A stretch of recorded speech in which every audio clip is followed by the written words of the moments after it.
I'm here to tell you a little bit about why you might like to join Tyneside and Tynedale locum chambers. This is a part of Pallant Medical Chambers.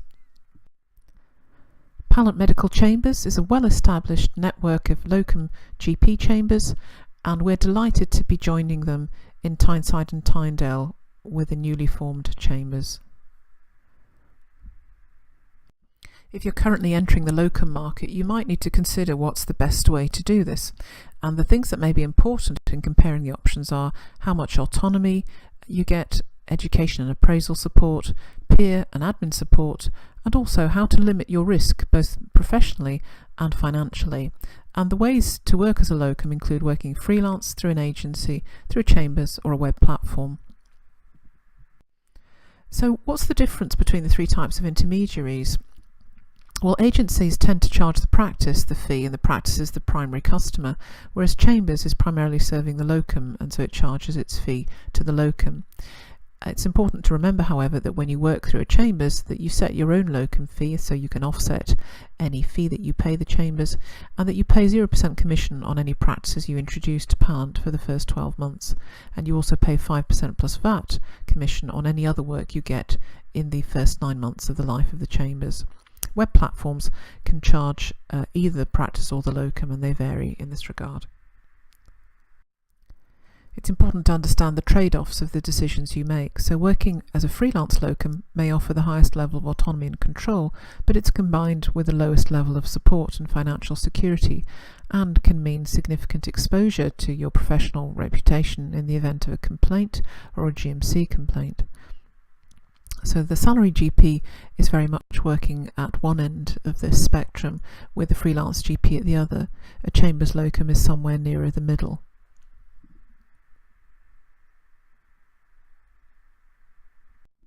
So how do you work through chambers in such a way that you retain control and autonomy? Well, you start by defining the types of sessions you're happy to work, and these are described and defined by the number of patients, whether you do visits, whether you do on call, and so on. Then you go and select your fees, and this is by selecting a fee band. The next step you do is that you select the areas that you're happy to work in, so you define which computer systems you're familiar with and how far from home you want to work, and you can further define your selection of practices. The next step is that you add your availability to the calendar, and you can specify that you're available for a certain number of days but only want to work a certain number of sessions in your average week. And finally, enjoy clinical practice and enjoy having control over your workload and the support provided by chambers. This is a little snapshot of the menu of sessions provided through Pallant.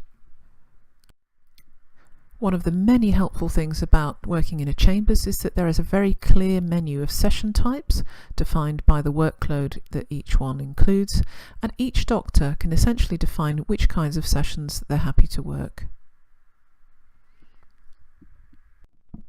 If we look at how working through a chambers compares with working freelance or through an agency or a web platform, it's important to see that from a point of view of peer support, education, appraisal, and support with GMC complaints, there's a big difference. So if you're working freelance, you get very little peer support, education, appraisal support, or support with complaints, and the same can be said of working through a web platform and through an agency. However, working through a chambers, these are quite different. Lots of peer support, education, appraisal support, and support with complaints. The chambers model has become really popular throughout many parts of the country, and this is because it offers benefits to both the practice and the locums. So from the practice's point of view, it quality assures the locum because there's a process of recruitment and checking all the documentation, which are also then available to practices. There's a single point of contact for the practice, and the chambers has access to the locum's diary of availability and also their working preferences.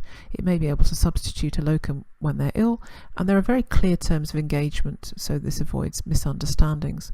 And finally, the chambers can handle significant events that are reported by the practice, and do this in a supportive and constructive manner.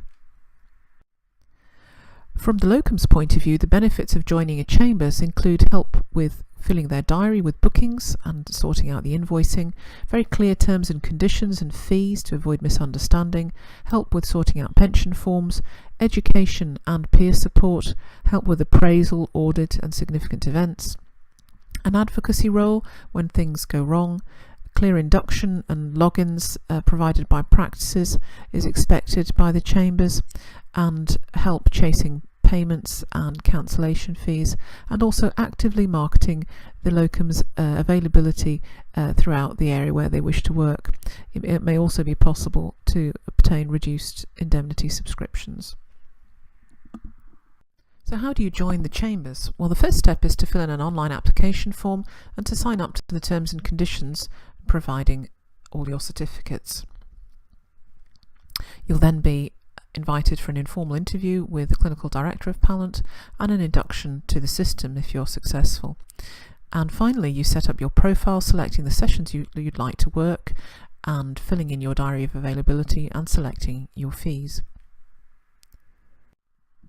So what is your commitment when you join a chambers? You'll be asked to sign up to a list of terms and conditions, which broadly includes the following: keeping your diary up to date so that the chambers managers can book sessions for you, honouring all the sessions that are booked in for you, attending chambers meetings of a minimum of 6 a year, paying your management fee, not undertaking any locum work outside of the chamber. And this is obviously in addition to maintaining your registration with the GMC, your indemnity, participating in appraisal and so on. Thank you for listening to this presentation. We do hope you'll consider joining us on this exciting journey. Both Jane and I have been really encouraged by the fantastic support that Pallant is able to provide to its locums. If you want further information, please contact us via info@pallantmedical.org.uk.